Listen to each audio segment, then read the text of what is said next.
Bem-vindos vocês que têm me acompanhado nessa viagem através do livro A Caminho da Luz. Hoje vamos dar início ao capítulo 8, onde estaremos vendo a China milenária. Boa leitura. A China. Depois de nossas divagações a respeito da raça branca, que se constituía dos antigos áreas no ambiente da Terra, é cabível examinarmos a árvore mais antiga das civilizações terrestres, a fim de observarmos a assistência carinhosa e constante do Divino Mestre para com todas as criaturas de Deus.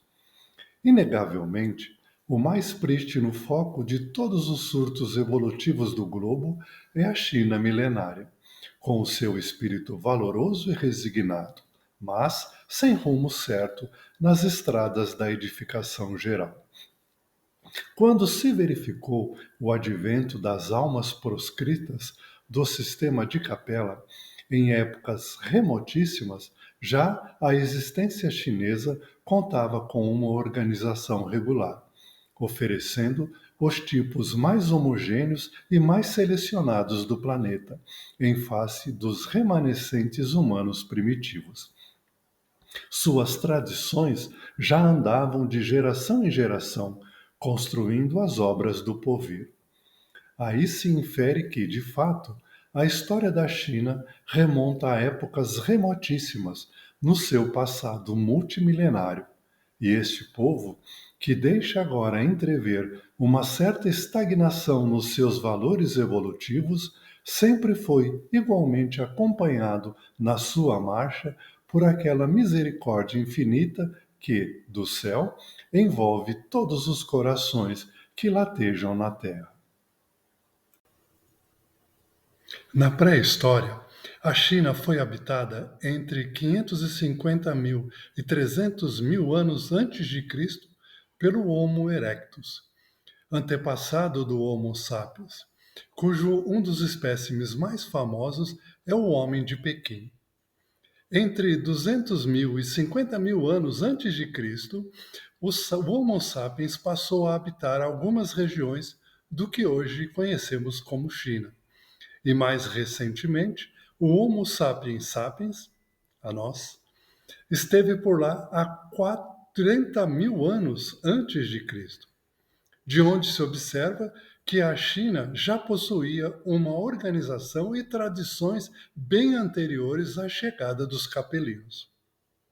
E, de mesma forma que os capelinos, a misericórdia do Cristo e o auxílio através de seus prepostos também beneficiou a raça chinesa. E grandes missionários enviados pelo Cristo também estiveram presentes entre essa raça valorosa e rica em valores. A cristalização das ideias chinesas. A cristalização das ideias chinesas advém, simplesmente, desse isolamento voluntário que prejudicou, nas mesmas circunstâncias, o espírito da Índia, apesar das fascinantes belezas das suas tradições e dos seus ensinos. É que a civilização e o progresso, como a própria vida, dependem das trocas incessantes. O universo, na sua constituição maravilhosa, não criou nem sanciona leis de isolamento na comunidade eterna dos mundos e dos seres. A existência é uma longa escada, na qual todas as almas devem dar-se as mãos na subida para o conhecimento e para Deus. Enquanto a família indo-europeia pervagava no desconhecido, assimilando as expressões das tribos encontradas em longas iniciativas de construção e trabalho, os arianos da Índia estacionaram no repouso de suas tradições, desenvolvendo-se, no curso do tempo, as mais prestigiosas lições de experiência para a alma dos povos.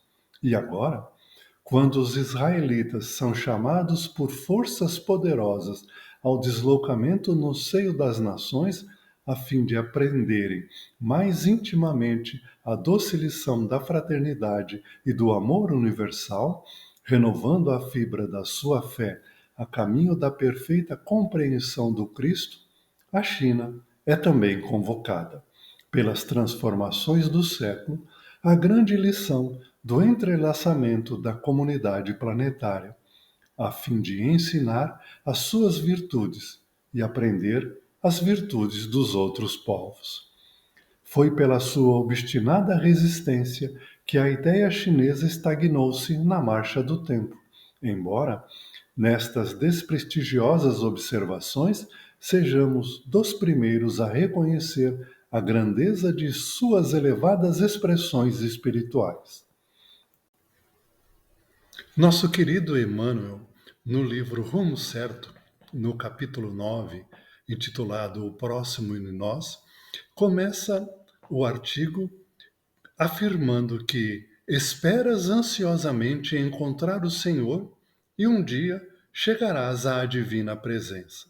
Entretanto, antes de tudo, a vida te encaminha à presença do próximo, porque o próximo é sempre o degrau da bendita aproximação.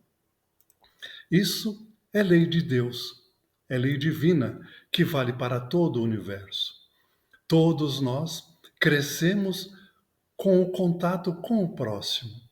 E através deste livro, A Caminho da Luz, Emmanuel vem nos mostrando a história da humanidade sob a ótica da doutrina espírita. E nós ficamos sabendo que, por exemplo, os hindus resolveram se isolar e evitar o contato com as outras raças, os outros povos que habitavam a Terra. Também os israelitas cometeram o mesmo equívoco, julgando-se uma raça superior escolhida por Deus, também procuraram viver mais em comunidade, mais isoladas. A raça indo-europeia, ao contrário, partiu rumo a outros campos, buscando o contato com as raças primitivas que habitavam a Terra e com as outras raças, capelinas também como eles, e cresceram em conhecimento e em caminho evolutivo. A China, da mesma maneira, apesar de serem espíritos primitivos aqui da Terra, também foram convidados a este mesmo processo, que deveriam se congressar com as outras raças, repartir conhecimento, dar aquilo que já tinham de riqueza cultural, de conhecimento de Deus e receber também os ensinamentos que as outras raças traziam de longa data em seus corações. Porém, a China se recusou a tal processo, isolou-se e, com isto, atrasou em demasiado o seu processo evolutivo. Mas, por ser lei divina, num futuro, isso teria que ser mudado. Furri. Jesus, na sua proteção e na sua misericórdia, desde os tempos mais distantes, enviou missionários àqueles arcupramentos de criaturas que se organizavam, econômica e politicamente, entre as coletividades primárias da Terra. As raças adâmicas ainda não haviam chegado ao orbe terrestre, e entre aqueles povos já se ouviam grandes ensinamentos do plano espiritual, de sumo interesse para a direção e solução de todos os problemas da vida. A história não vos fala de outros antes do grande Furri, que foi o compilador de suas ciências religiosas, nos seus trigramas duplos, que passaram do pretérito remotíssimo aos estudos da posteridade. Furri refere-se, no seu I Ching, aos grandes sábios que o antecederam no penoso caminho das aquisições de conhecimento espiritual. Seus símbolos representam os característicos de uma ciência altamente evolutiva, revelando ensinamentos de grande pureza e da mais avançada metafísica. Em seguida, a esse grande missionário do povo chinês, o Divino Mestre envia-lhe a palavra de Confúcio, ou Kong-Fu-Tse, 5 séculos antes da sua vinda, preparando os caminhos do Evangelho no mundo. Tal como procedera com a Grécia, Roma e outros centros adiantados do planeta, enviando-lhes elevados espíritos da ciência, da religião e da filosofia, algum tempo antes da sua palavra mirífica, a fim de que a humanidade estivesse preparada para a aceitação dos seus ensinos. Assim, Jesus convoca Furri a vir até a China. E Furri era um imperador que reinou durante os meados do século 29 a.C. Na antiga China, ele era considerado um herói mitológico, atribuindo-se-lhe a invenção da escrita, a pescaria e a caça. Ele é considerado o fundador da nação chinesa. Ele também ensinou aos homens os métodos de cozinhar, de caçar, de pescar, armas de metal, e foi o primeiro que incentivou o povo a fazer sacrifícios para o céu. Furri escreveu o I-Ching, ou I-Ching, variando de acordo com as tribos ali da China antiga. E ele era um pensamento chinês. E esse pensamento dizia que nada há o que mude, há apenas o mudar. A mutação seria o caráter mesmo do mundo, mas a mutação é em si mesma invariável. Ela sempre existe. Portanto, ai significa mutação e não mutação. A complexidade do universo e, ao mesmo tempo, uma simplicidade que consiste nos princípios que estão por trás de todos os ciclos. A um fluir com as circunstâncias se evita o atrito e, portanto, a resistência. Este é o caminho do homem sábio. Assim eram os ensinamentos de Furri. E após ele, Cristo envia à China Confúcio, que nasceu entre 552 a.C. e 489 a.C. Não se sabe ao certo a data que Confúcio veio à Terra. Os princípios que Confúcio tinha era a base da tradição e da crença dos chineses comuns. Favoreciam a lealdade familiar, uma família forte, a veneração dos ancestrais, o respeito com os idosos e a família, como a base de um governo ideal. Confúcio foi enviado, preparando os caminhos para a mensagem celestial do nosso Divino Mestre Jesus através do seu Evangelho de luz. Confúcio e Lao Tse.